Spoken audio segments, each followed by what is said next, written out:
Salam everyone and welcome back to my channel. I'm Dr. Qaali Hussein and this is Taking Up Space, a place where underdogs learn to defy the norm and set their own standards. And today we'll be talking about tips for dealing with discrimination in the workplace. In a previous video, which I will link above, I talked about the different types of discrimination in the workplace and how to identify them. I also shared the reality of discrimination in the workplace and the fact that the current systems in place are not sufficient to fully protect you from facing discrimination in the workplace or reporting it and having adequate measures taken. And so in this video, I'll be sharing the tips that you can take to either deal with discrimination personally or navigate around it to get to your end goal. So the first step in dealing with discrimination in the workplace is to acknowledge and identify the fact that reporting is much easier said than done. Now, if you go to any social media platform and you see people sharing their different experiences with discrimination, one of the most common things you will see is a lot of people commenting saying, I would have done this, or you should report that. The reality is, for people who have faced discrimination frequently and sometimes on almost a daily basis, it becomes very problematic for you to report and for there to be no retaliation against you. This advice is given more frequently than any other advice when it comes to dealing with discrimination. But the reality is, the protections that are supposed to be in place, the reporting mechanisms that are supposed to be in place, oftentimes fail the person who is the victim of discrimination. One of the things that I often see shared, and I have an entirely different video planned for this topic, is reporting to HR. The function of HR is to protect the company and its reputation. Unless you have clear-cut evidence of physical or sexual assault, it's very difficult for HR to step in on your behalf against a company or an institution. So if you receive advice to report the discrimination, depending on how egregious it is, I would proceed carefully. If the discrimination falls under physical assault or sexual assault, that is a completely different thing that must be reported to the proper authorities. But if it's the type of discrimination that we talked about in the previous video with explicit bias or implicit bias, unless you have witnesses to corroborate, it becomes very difficult to prove these types of instances, and most of the time it's associated with negative consequences for you as the person reporting these incidents. So one of the things that I would advise when it comes to reporting is to proceed cautiously and talk to advisors. The second tip in dealing with discrimination in the workplace is to document. If you are in a position where you are experiencing multiple forms of discrimination or discrimination from the same person over and over and over, make sure that you are writing your experiences down, including date, time, and any witnesses there are. So I received this piece of advice when I was a medical student starting my clinical rotations, when I started interacting with clinical faculty as well as patients. I realized that the experiences with discrimination became more and more frequent, and a lot of times when I would report to someone, it was almost as if I was making it up. A lot of times people didn't believe that someone would call me a terrorist or someone would call me the N-word. It was almost like a secondary insult having your experience denied. So write everything down, everything that you experienced, who said what time, who was there, just for your own safety, because there are times even when you do report instances of discrimination, your experience will be denied, your experience will be questioned. And I've been in situations where the person who's not even there, they started getting the benefit of the doubt that they couldn't possibly have meant it. Whereas my experience, me being the person who was being called racial slurs, would not be believed. This happens very frequently in cases of sexual assault or sexual harassment. A lot of women are not believed when they report these instances. So if there is a way that you can document, write down as many details as you can, including date, time, the surroundings, the circumstances of the encounter, who was there and who can corroborate your story, because sadly we live in a world where those who are victims of discrimination are the ones that are not believed. So the movement with Me Too and Believe Her, it comes from a system that refuses to believe the victims of discrimination. And there is one thing that you take from this video is to document, especially the egregious ones, especially if there is assault, if there is sexual harassment, sexual assault, physical assault. Write it down, document it, and make sure that you are confiding in someone. Next piece of advice is to find a confidant, someone that you trust, someone that you can confide in and tell them what you experienced and trust them to give you advice and give you feedback and not betray you and report it back to the department.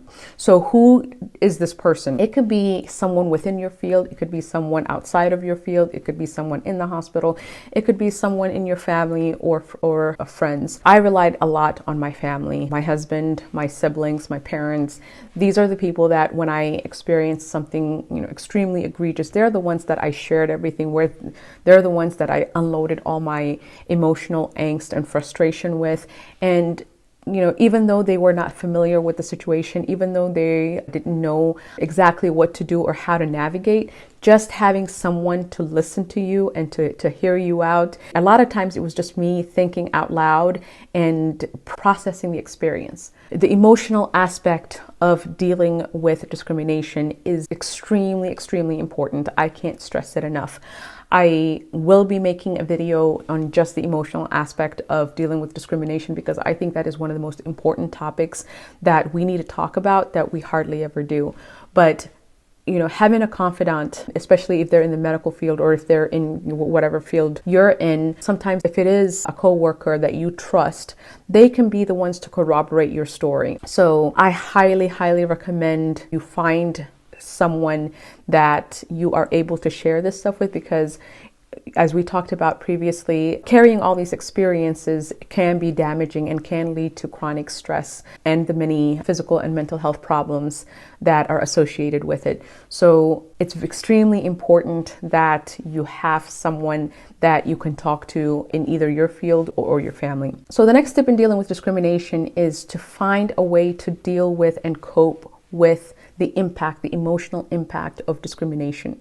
In the previous tip, we talked about having a confidant that you share the story with or that you share your experience with. That is one part of dealing with the emotional impact of discrimination. What is it that you enjoy? Do you enjoy getting massages? Do you enjoy going out on a date with your significant other? Do you enjoy going to the movies? Whatever it is that you enjoy, especially for people in the medical field, especially if you're in medical school or residency, one of the things that happens is because you're so focused on your training and your studies, all those things that are important in keeping you balanced and keeping you whole get put to the wayside. Trust me, I've been there. I forgot what life was. I forgot what joy was. And as a medical student, I was between school and work. So when I was in medical school, all I knew was how to study. When I was in residency, all I knew was how to work. And when I was home, I was sleeping because I was sleep deprived, right? But it wasn't until I got into my advanced years, my fourth year, my fifth year, that I started dealing with discrimination a little bit better and I knew how to handle it. And I finally figured out that one of the things that really helped me cope with it was I made time for myself. I was having kids, and so when I wasn't at work, I was doing my mom duties 100%. So I never made time for myself until one day I just broke down and was exhausted and just tired. It was that experience that really made me take the time to say, okay, what are things that I enjoyed before I, started pursuing my career head on? And when I started taking time for myself, when I started doing things that I enjoyed and said, you know what, I made my time for my studies and my work. I made time for family. I need time for me personally to just recover and recuperate and just, not be in 100% work or parent mode. It really helped me process a lot of things. I started writing. That was something that I used to like to do a long time ago. I started making time for friends. I started making time to have fun with family and not just be with them because I was just home. I actually made time for fun. So whatever it is that you enjoy, that's not work related, that is not duties that are, your responsibilities as a parent or any other responsibilities that you have, you need that because it helps you decompress and deal with the stress that comes from dealing with discrimination frequently. So the next tip is how to react in situations where it's so awful that you don't know what to do. A lot of times you'll face discrimination that it's really uncomfortable. People say really awful things. And because of the power differential, it's really hard to know what to do. Again, when people share all these different experiences, a lot of people would jump in with, I would have said this and I would have done this and I would have done that. The reality is, if you're in that situation and someone, just blindsides you with awful feedback and just hatred, it's really, really hard to decide how to respond or what to say. So what I would advise in that situation is, if the situation is so awful and makes you so uncomfortable to the point where it almost brings you to tears, these things have happened. I've been brought to tears many, many times. It is absolutely okay to remove yourself from the situation. It is absolutely okay to remove yourself from the situation, because what's being inflicted on you is violence, right? It's verbal abuse. So, find a way to remove yourself from the situation. I've walked away from an attending yelling at me and said, I have to go see a patient. And I literally walked away as he sat there and yelled at me for something I didn't do, because it has happened over and over and over. And every single time it just kept getting worse, and nothing I said would ever be enough. So, I can sit there and fight and keep fighting against someone who is, I'm a resident and he's an attending, and, my word versus his, I'm toast, right? So one of the ways I learned to deal with that is I found myself to remove myself from the situation, because I knew the end result, if I engaged, was going to turn out bad for me, right? No matter how right I was, no matter how right I thought I was, it didn't matter. Right? Because of the power differential, there was no winning, right? It was a lose-lose situation. So whenever things like that happened, I found a way to remove myself from the situation. Whatever it was, I have to go see a patient. I have to go to the operating room. I have to go check on something. Whatever excuse that you can find yourself, find a way to remove yourself from the situation, because it might get worse, right? It might get worse. I've seen situations and I've had residents come and confide in me that sometimes their supervisors got so agitated that they would cause physical assault, physical harm, push, and shove and put their hands on people. You don't want to get to that position. You do not want to get to a point where it becomes dangerous for you or anybody else. So if you can find a way to remove yourself from the situation, remove yourself from the situation. Another piece of advice that comes with this is, if you have to go into a corner and cry, go into a corner and cry, right? If you have someone within the hospital or within your field that you can go to and confide in. I had this wonderful attending, absolutely loved. I used to go to her office and cry, because she was the one person that I could confide in, who understood, what I was going through.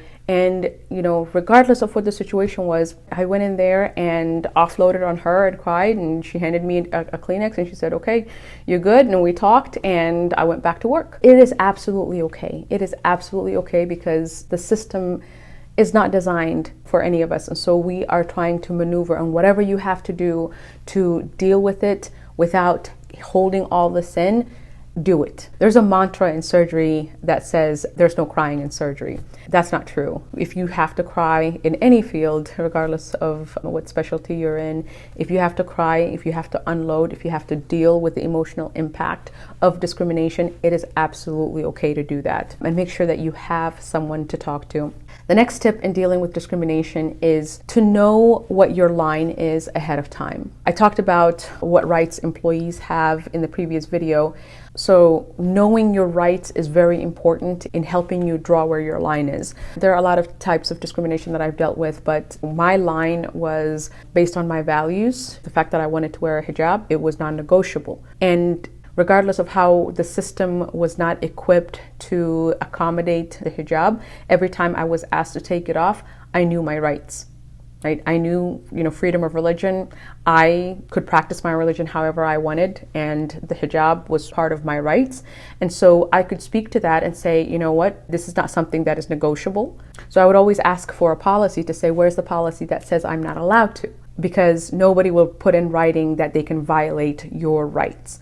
And so every time I would ask that, of course, there wouldn't be a policy that says you can't wear a hijab. Then they would prompt and say, okay, well, we probably need to have a policy that says it. And then I would say, okay, then the policy should say that a hijab should be accommodated, right? So knowing your rights and knowing what is negotiable and what you're not willing to compromise on is very important in helping you draw that line. So it's very important for you to know what your boundaries are in dealing with discrimination and know when they've gone too far so you can stand up and protect your rights. So those are my top tips in dealing with discrimination in the workplace. I hope you found this video helpful. Please leave any comments or questions below, and inshallah I will try and answer them in the next video. Thank you for tuning in. Inshallah, I'll see you in the next video. Salam.